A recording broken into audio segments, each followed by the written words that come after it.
Ayon sa isang study ng Dalbar Incorporated, ang average na investor sa US na halos pareho rin ang behavior ng maraming beginner na mga Pilipino ay nag-underperform sila ng around 5.5% every year kumpara sa market index. Ibig sabihin nito, habang ang S&P 500 ay kumikita ng average 8% per year, ang mga typical na mga investor naman ay maliit ang return dahil sa mga emotional decisions gaya ng panic selling kapag bumabagsak ang market, FOMO, buying kapag hype, at pabago-bago ng mga strategy. Kaya kumikita lang sila ng around 2.5% per year. Ano ang kulang?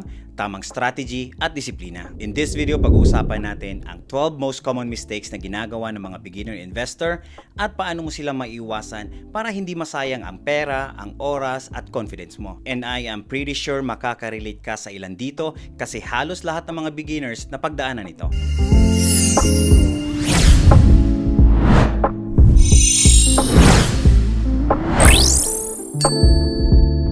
Hello everyone, welcome back to my channel. I am Pinoy Personal Finance. My mission is to educate my fellow Filipinos about saving, investing, and personal finance.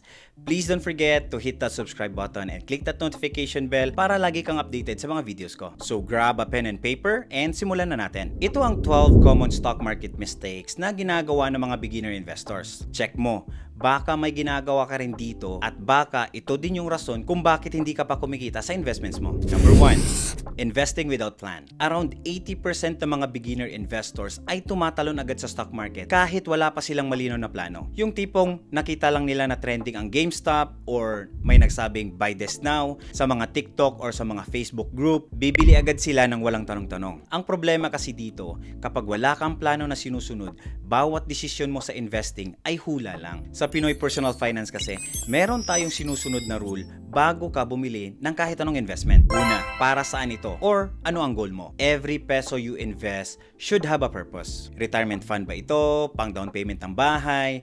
Or mga short-term goals like emergency fund or travel fund? Bakit mahalaga ito?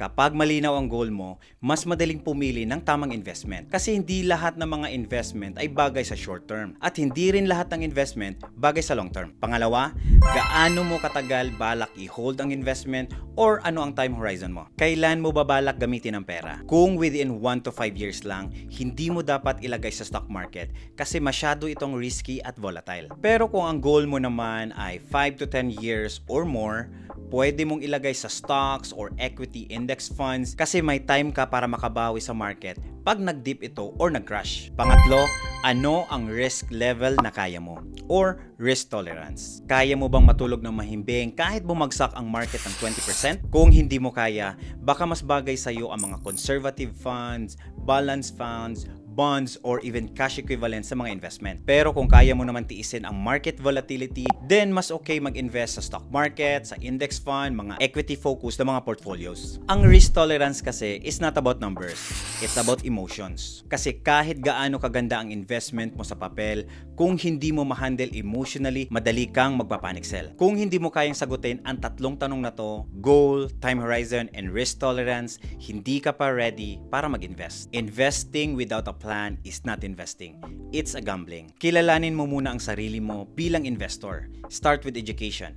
Basahin, aralin, panoorin ang mga relatable na mga content like this one, then planuhin ng maayos bago ka pumasok. Number 2, FOMO investing or fear of missing out. Alam mo na to.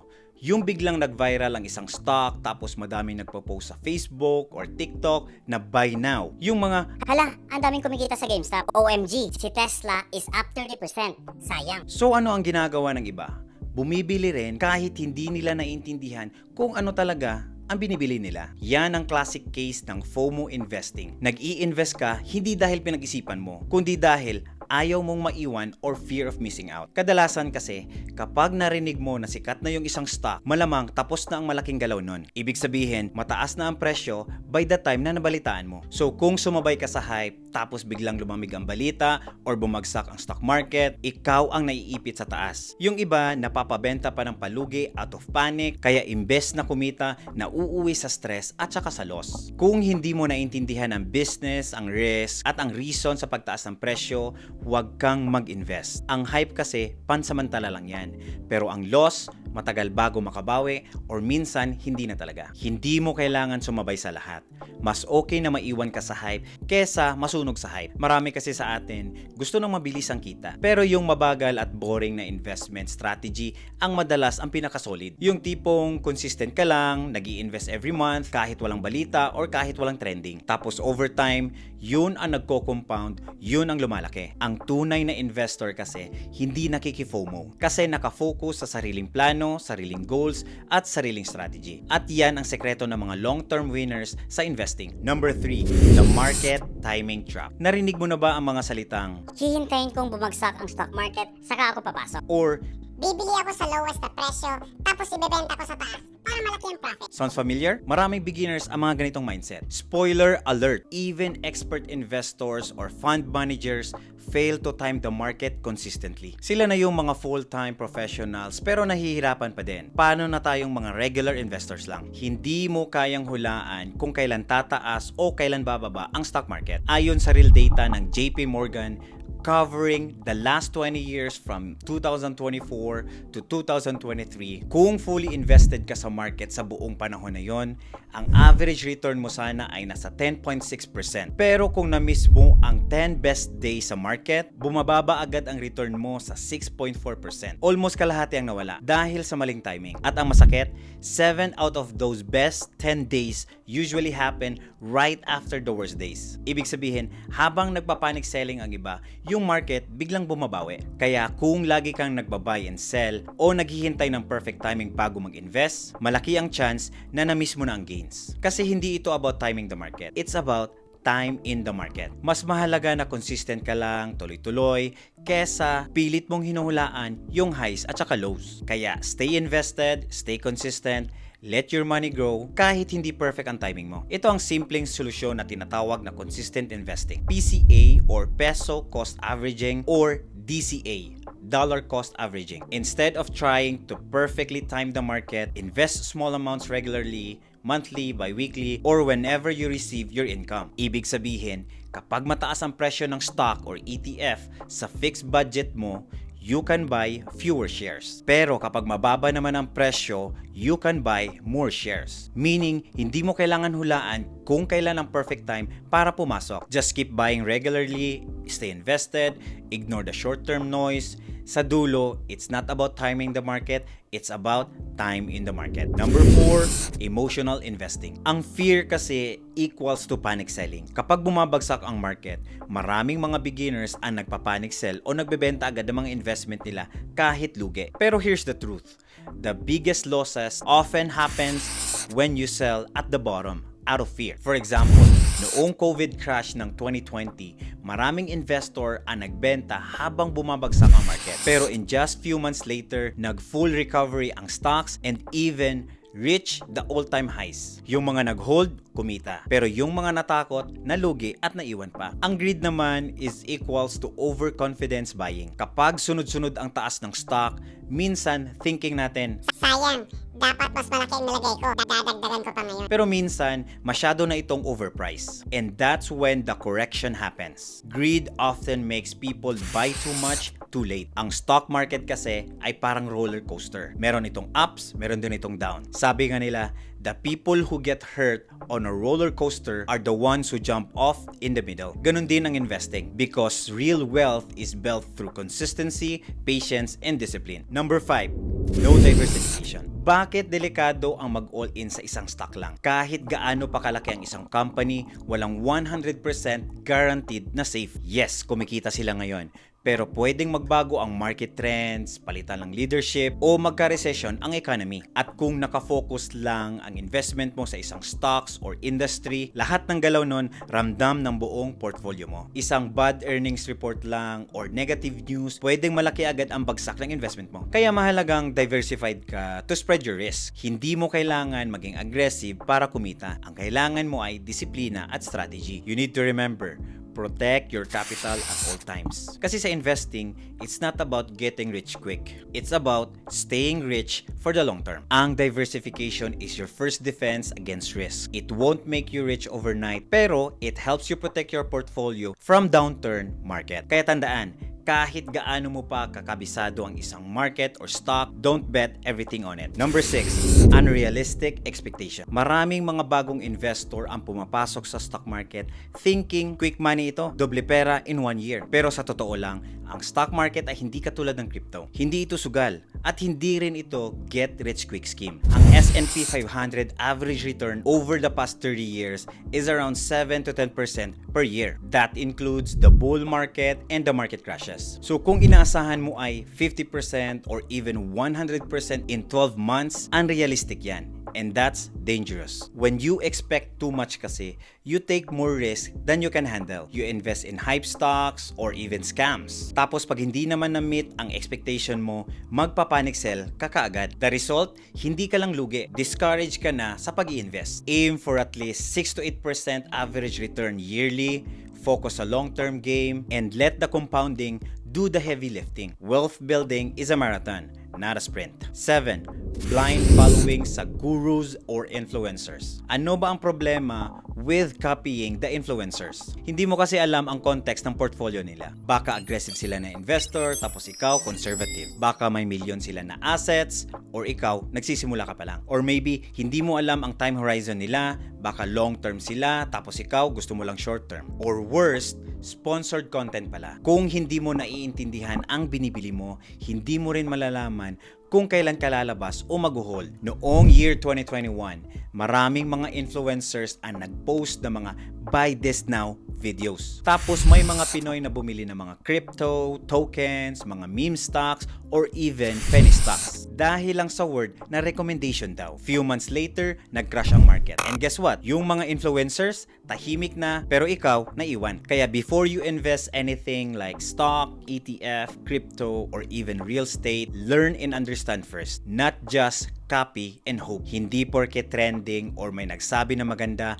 automatic mo nang bibilhin. Kasi at the end of the day, pera mo yan at buhay mo yan. Watching gurus is fine, but copy and pasting their portfolio without understanding is gambling. Number 8, overconfidence sa simula. The problem with early gains is overconfidence. Kapag unang tikim mo sa investing ay malaki ang return mo, nagiging confident ka. Nag-i-invest ka ng mas malaki agad. Hindi ka na nagre-research kasi feeling mo magaling ka na. Pero ang stock market is unpredictable, humbling, and brutal. Lahat ng investor na baguhan or professional man ay nakaranas na ng malaking losses dahil sa overconfidence. So just stay humble lang and be curious. Huwag mo hayaan na mauna ang ego kaysa sa education. Keep learning kahit kumikita ka na. Always do your research, lalo na kapag malaki ang pera ang nilalagay mo. The best investors know this. You are not in control of the market, but you are in control of your discipline, strategy, and mindset. Cause the market will humble you later. Number 9, no emergency fund. Invested ka nga, pero wala ka namang cash. Priority mo muna ang emergency fund bago mag-invest. Bakit? Kasi kapag may emergency, wala kang choice kundi i-liquidate or ibenta ang mga investments mo. Pwedeng down ang market at the moment, kaya sell low ang ending. Ang worst case pa, baka utang ang bagsak mo with interest kasi hindi ka nag-ready ng buffer mo. Build an emergency fund first bago ka mag-start ng investing. Make sure meron kang at least 3 months worth of expenses and dapat mong tandaan, walang emergency fund means one emergency fund away for selling low. Number 10, borrowing to invest. Why borrowing to invest is risky? Investing is never guaranteed. Even the best stocks can go down 20% or more in 1 year. So imagine this, nag-borrow ka ng 50,000 to invest. Akala mo kikita agad. Pero bumagsak ang market ng 30%. Now, you only have 35,000 in investment value. But ang utang mo is still 50,000 with interest. Lugi ka na sa investment, may utang ka pa. Borrowing to invest means you are taking two risks o tinatawag nilang double risk. Investment risk. Pwedeng bumagsak ang asset mo. Debt risk. Kailangan mong bayaran ang utang mo kahit lugi ka. Only invest what you can afford to lose. It's better to wait and build your capital than rush with the borrowed money. Just don't borrow to invest. Real investors play the long game without debt dragging them down. Number 11, analysis paralysis. Why analysis paralysis is dangerous. Marami sa atin ang gustong matuto muna bago sumabak, which is good. But sometimes, too much research leads to zero action. You keep watching videos, you keep comparing platforms, you keep calculating what ifs, pero never ka pa rin nagsimula. Habang nagdadalawang isip ka pa, the market keeps moving. Time keeps ticking, at ang pinaka nakakalungkot, yung compounding interest. Kasi sayang ang panahon. Every month na hindi ka nag-i-invest, pera na sana yun na nagtatrabaho para sa'yo. Because once you start, you'll learn faster. You'll gain more confidence. You'll realize it's not as scary as you thought. Number 12, and the last one, walang long-term mindset. Isa ito sa pinakadelikadong mindset sa investing. Short-term thinking. Kapag ini-expect mong kikita agad ang investment mo within weeks or months, madali kang magpapanik kapag bumaba ang market. Madalas ka ring lumilipat-lipat ng investment, laging naghahanap ng next big thing. At ang worst case scenario, maiinip ka tapos susuko ka na lang. Sayang yung effort, sayang yung pera, at ang pinakasayang, yung power ng compounding interest na dapat nagwo-work for you. Reminder,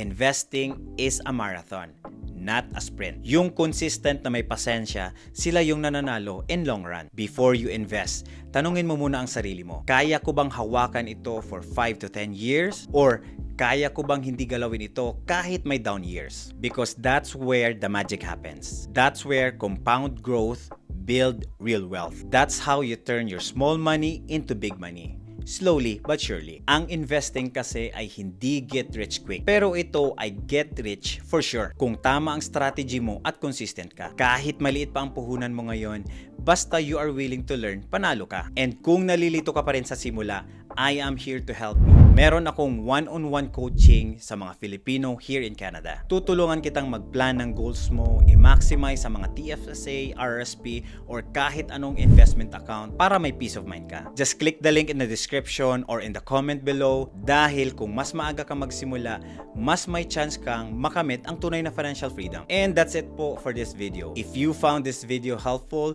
please give it a like and subscribe para lagi kang updated sa mga susunod na investment tips. Ikaw, saang mistake dito ang pinaka nakaka-relate ka? Comment mo sa baba. I'd love to hear your story and experience. Thank you po for watching, and as always, kita-kits sa next video. Salamat!